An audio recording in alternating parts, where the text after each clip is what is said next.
After you get found suitable for parole, that's just one of the little hurdles that we got to get through, right? Is getting found suitable. You work up the nerves, the stress, the anxiety, and then once you get found suitable, like every man here will tell you, there's a 150-day waiting process to determine whether or not another panel, a BPH review panel, is going to concede the decision of the panel or of the BPH commissioners, which is they have 120 days. After that, it's not over. It goes to the governor ultimately for 30 days to determine whether or not he's going to concede the decision of the commissioners, which is going to agree with the decision and take no action, or reverse the decision and ultimately take a person's date away. Well, our next speaker got his date taken away not only once, but twice. And this goes to show or to share a little bit about how I was telling you or sharing with you at the beginning about how the spirit and the tenacity and the resilience of these men who've been found suitable for parole went through the entire board process and released is second to none and unmatched. I'd like to welcome Mr. David Bernich.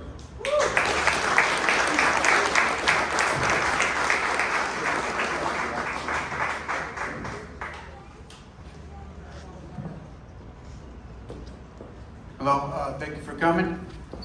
My name is David Bernich. I served 26 years for a second-degree murder in 1991. I got arrested a day before my 20th birthday. Well, I'm going to start with my childhood. I was raised in a negative environment, drugs, gangs, violence. Never became a gang member. My family was, but I wasn't around it. So I'm not a product of my environment. I did make my own choices, like Lou was saying. You know, ultimately, it don't matter how we're raised. We make our own decisions. Because my mom always blamed herself. Oh, well, you know, I could have done this. I could have. No, I made my own decisions. My other family members never did what I did. They never even been to jail. So, you know, and then, so, as I hit prison, I was scared. You know, now I admit it. I don't have a problem making that now, but, you know, so what I did is I became violent just like everybody else, you know, because I drove up to CAPSHS in 1992, and it was new. The prison was new. There was a lot going on, and a lot of violence. I seen it, and I was like, you know what? I got to become the same way because I don't want to be victimized. So, throughout my whole term, that's what I did. I used drugs, covered up the pain. I hurt people because I was hurt inside, like everybody else is talking about. You know, I was hurt, so I wanted other people to hurt. You know, so I continued that my whole term, and then in 2004, my daughter came back into my life because I haven't seen her since she was 1.5. So I'm on this 180 yard. I just got done doing a shoot term, five month shoot term. I get out, they put me in another yard. There's a lot going on in this yard, Slings Valley. It's a violent prison. And I'm like, it's so violent, they're escorting me across this yard with cops because I'm going to the counselor's office. So I go in there and they're like, yeah, you know, we found your daughter, she ran away. Do you want to sign over custody to your aunt? And I'm like, yeah, now I can see her. You know, so I go back and I'm like, my daughter's back in my life. I'm like, now I got to do something to change because I don't want to see her behind glass. So I go to the county jail, I sign over custody, and she asked me this question, when are you getting out? I'm like, I don't know. You know, I never thought about getting out. I didn't tell her that, but I did. I lost hope. So I went back to my cell, I cried my eyes out. I'm like, damn, what do I do? I'm just like confused.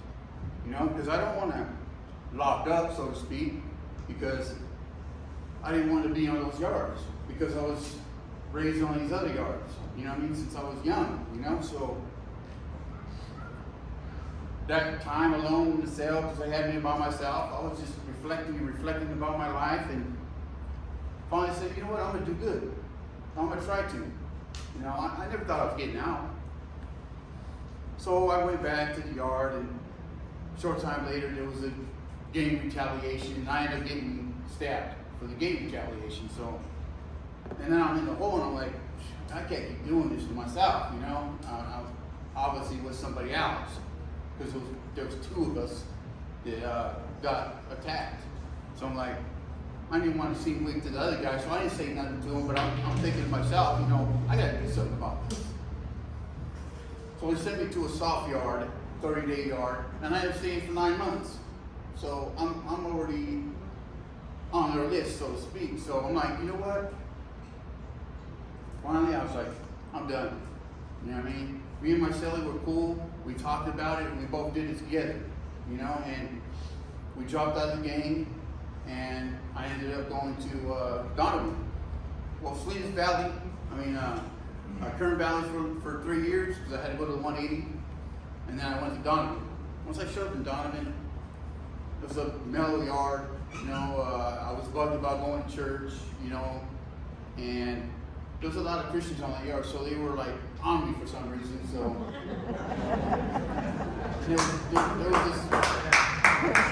There was this one guy who just bugged me all the time, the Mexican guy, right? He was just like, come to church, and I was like, nah, I'm good, you know? And probably one day, you know, my mom passed away and my sister passed away, you know what I mean? And then I was talking to this other guy, and he was explaining why and everything, you know, all the Adam and Eve and the curse and all that, right? So you made me understand a little bit, because I was blaming God, you know, it's got to be somebody else's fault, it's not mine, you know? So I'm like, so anyway, he asked me to go to church one day, and I'm like, okay, I'll go to church. So I was still messing around, doing my thing. I went to church, and then one day I was in the cell, and I'm waiting for yard, and this pastor comes to the door. And they had this thing on the yard called Kairos, you know what I mean? It's a grouping. They come for a 4-day weekend for people outside. It's a good program, you know, but they said, hey, there's cookies there. They enticed me with cookies. So I said, yeah, I'll go. You know what I mean? I'll go for the cookies. You know what I mean? So I went for the cookies and ended up getting saved that weekend, you know, and in 2010, I wasn't perfect, but I continued to, you know, go to church and read the Bible, and I started changing. I started going to these groups, CGA, ANA, any group that I could get in. Even if I didn't need the group, I still went, you know. And after a while, well, at first I went for the chronos to try to get out, manipulate my way out, and then I started figuring out that I wanted to change, but I didn't know how, you know. And then this guy, forgot his name, but he, one day I said, hey man, I go to board Monday. Can you give me, because he's like real into the recovery, and I'm like, can you help me? And he's like, you go Monday? I mean, how am I going to help you? And I'm like, just help me as much as you can. So he did. He walked around the track, and he kept on asking me, why did you do your crime? Why? You know, and he said, look, we don't have time because, you know, we're walking around there. He goes, just write about it. Why did you do your crime? So next day I bring it out, and he's like, I said, you know, the guy hurt my family, so I murdered him. And he's like, no. And I was just like, that was like a half a paragraph. And he's like, no. He goes, go deeper than that. Keep on writing about it. The whole, and I'll see you Sunday. So I wrote about it. And then Sunday we're walking, he goes, so why did you do your crime? And I told him, and I they're called causative factors, right? So I incorporated my causative factors in there, and he goes, dude, you're getting it, you got it. He goes, just do it again, write it again. And I'm like, write it again, this is enough. It's like 4 pages. He goes, no, write it again. So anyway, I go to board Monday, and They almost gave me a date. And he's like, dude, I would have gave you a date because I just got off meds. I was on meds because I wanted to stay there for manipulation, you know. But I got off the meds because I didn't want to take the meds to board. You know what I mean? You're on medication, you know what I mean? So he goes, I'll bring you back in a year and a half, give you a date. So I'm like, all right. So he brings me back in a year and a half, I get a date. 2014. So I'm like, cool, I'm getting out. Well, the governor thought that I was still involved with the games, and he thought that I didn't understand why I was in the game and why I joined the game, because I didn't incorporate that when I went to board, because they didn't ask me about it. You know, they didn't. Usually they ask you questions and you answer. They didn't ask me nothing about the games because I wasn't a game member, according to CDC. I wasn't a validated game member, but I had a lot of confidentials. I had people telling on you that's a confidential, you know, and I was out there. You know, I put myself there, as you can see. I look like a criminal, you know what I mean? And even out the yard, I'm out there. People know me, and I'm in the front.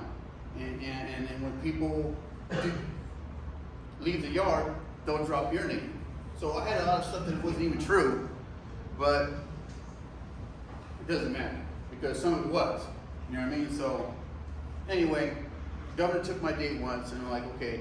So I worked on this, and my sponsor's in the room. He's back there right now, and he had me write on this stuff, write on it. Wrote it. He goes, man, you're ready. You're gonna go home this time. So let me run back a year later. I go to board again. Different commissioner. They give me a date. I'm like, all right, going home this time. Nope. Took my date again. I'm like, what do you want? I couldn't figure out what they wanted. You know, so anyway, did it again. He's like, write about this. Well, you know, it really didn't matter what I wrote about because they were going to understand. You know what I mean? So what I did is I wrote everything I did in prison. That's a debrief. You tell them everything you did. So I did that. To the littlest things, what cells I was in, everything I could remember, I wrote it down. And I tried to go to the squad and tell them, look, here's my debrief. Because I can't debrief you. You're not a game member. So I'm like, what do I do? Well, someone told me to write CSR. That's like a part of it's in Sacramento, and they make a lot of decisions. So I sent a letter to them with a debrief. I'm like, you know what, this is my last option here. I don't have no other options. I don't know what to do. So I sent it, and I'm like, I get this letter back, I don't know, about a month later, and it's from the warden. And he's clearing me from all gang activity, said that I was involved in no gang activity according to CDCR, that I had a lot of confidentials, and he clears me. You know, and I'm like, this is gold, you know?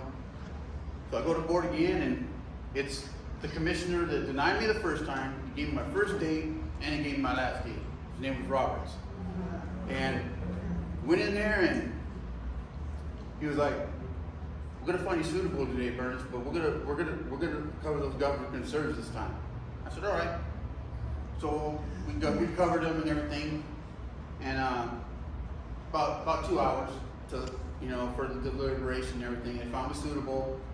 Then he comes to see me like a week later, and he tells me, hey, this is off the record. He says, hey, off the record, we're in the visiting room, and he's like, hey, shakes my hand, man, congratulations. He goes, you were? I said, yeah. I said, I don't know what they want. He goes, don't worry about it, I got you. Don't trip, you're going home this time. And I'm like, oh, you said I was going home the 2 times. How can I bring you this time? So, anyway, the governor signs off, and I end up leaving in 2017, and so I get out, and we're at the training center, and he comes to one of the lifer meetings there, and after the meeting, he's like, tells me after the meeting, wants to talk to me. So I go over there, he goes, look, man, he goes, I went to the governor's office myself and spoke up for you, and I've never spoke up for another inmate, and I never will. but I knew that you were ready. And I told them to look in your file, not at your file. You know what I mean? Because they were looking at my file and they were seeing me.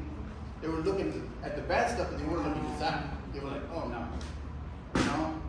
And I was like, that was an inspiration for me. You know what I mean? I was like, man, this dude spoke up for me, you know? So now it's like, I try to do everything that's good in my life. You know, I still go to church. I go on to my church. You know, I got my wife. I got stepkids now. It's hard, you know, but very hard, especially with stepkids. You know what I mean? And they're mostly grown up. That's the youngest one right there. But that's what I wanted. That's what I prayed for. That's what I prayed for when I was in there. And that's what I got. I can't pray for like 1 or 2 kids, not 5. But I'm doing good, you know, and I'm working. I'm getting ready to go back to school. I might be getting a job at the prison. I don't know why they want to be in prison. So, God willing, I'll get in there.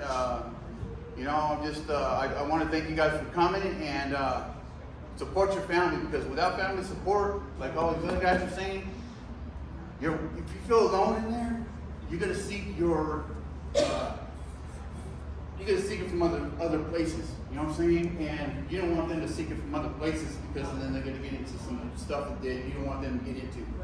You know what I mean? Because I now my mom, most of my family passed away, but you know, I had my sister and my aunt, and so I had a couple that were there for me. You know, my dad later on, you know, after we made amends. But family support is really important. You know what I mean? And I just want to say thank you for coming, and thank you.